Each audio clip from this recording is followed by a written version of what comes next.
Well, in those days, you couldn't afford $1 to buy a new pair, so you had to buy whatever was given to you. And Eaton's catalogs always come out, and that's what I do is just put them on my shins and strap them on with tape or something, and away you go.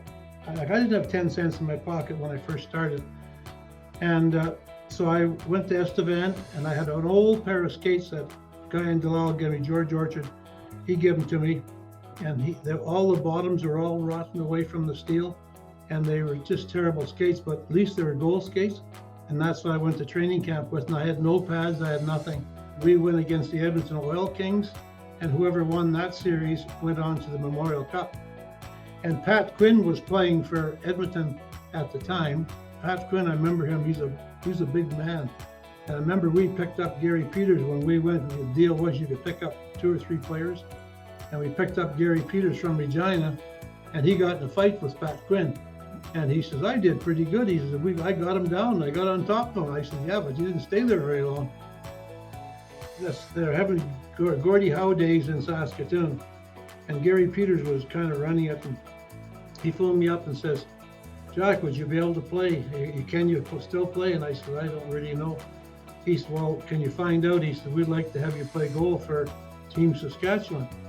So I thought, well, I phoned my nephew, and I says, I want you to come up and take shots at me for 5 days, every day. I'll get all equipment on, everything else. So anyway, we did this for 5 days, and after the 5th day, I said, well, what do you think? Think I can still play? He says, well, I got news for you, Jackson. I can't score on you, so you figure it out. So anyway, I decided I would play. So we played the first game, and I was kind of shaky on my skates. And we went out and we beat Montreal 12-2 or something like that, just kicked their butt. So they come in our dressing room and says, we want some of your players. You guys are too strong for us. So they took 3 of our players. The game was over and we won 4-2, and I played a pretty good game. And so we're standing on the blue line waiting to be announced who's going to be our star of the game. And they picked Gary Smith for Montreal. And then Lloyd Saunders was doing that. And he says, and for Saskatchewan, I picked Jack Norris. Well, I almost died when I got picked. I thought, man, we got Gordie Howe and Billy Hickey and all these Keith Magnus from Chicago, and a lot of big name guys there. So I'm sitting there I'm really sitting beside Gordie Howe in the room. He came in and sat down beside me. So I'm sitting there, had my pads off, my skates off, and I'm sitting there having a beer. And I looked at him, I looked at my stuff, and I said to myself, this is the last time I'm ever putting these pads on. And I never have put them on ever again since. Future NHLer Jack Norris emerged from the hamlet of Donovan, Saskatchewan, where his love for the game was ignited on the snow-covered outdoor rink around 1945. Inspired by hockey legend Glenn Hall, Norris ventured into goaltending by taping Eaton's catalogs to his legs for protection, embodying the resourcefulness of small-town Saskatchewan.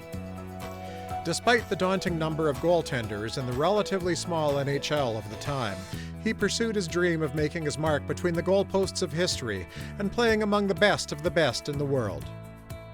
Before professional hockey, he was asked to try out for the Saskatoon Junior Quakers by future SHHOF inductee Doug Bentley, but was instead scouted by the Estevan Bruins as a 15-year-old. In his 4th season with Estevan, the team won the provincial championship and later lost to the eventual 1963 Memorial Cup champion Edmonton Oil Kings in playoffs, with Norris diagnosed mid-series with a concussion and the mumps. While undrafted, Norris's talent and resilience led him to the NHL in the 1964-65 season, where he showcased his prowess with the Boston Bruins and later again with the Chicago Blackhawks and Los Angeles Kings. Although his NHL tenure lasted 58 games, his impact was undeniable, earning recognition in one of the best trades involving the Bruins when they acquired Phil Esposito in a 6-man exchange in 1967. Transitioning to the World Hockey Association, Norris found his stride with the then new Alberta Oilers when future SHHOF inductee Bill Hunter helped create the franchise in 1972. The goaltender represented the team at the inaugural WHA All-Star Game and started the next season in 1973-74 when they were officially renamed the Edmonton Oilers. Following his retirement from professional hockey in 1976, Norris returned to his farming roots in Saskatchewan while embodying the values of giving back and community involvement. He dedicated subsequent years to coaching and even driving the team bus as an ex-NHLer.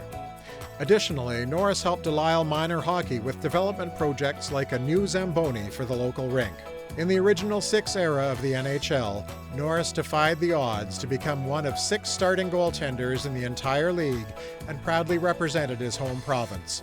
Norris's accomplishments on the ice instill a sense of pride in Donovan and inspire future generations of aspiring goalies across Saskatchewan, reminding them that with determination and dedication, dreams can indeed become a reality.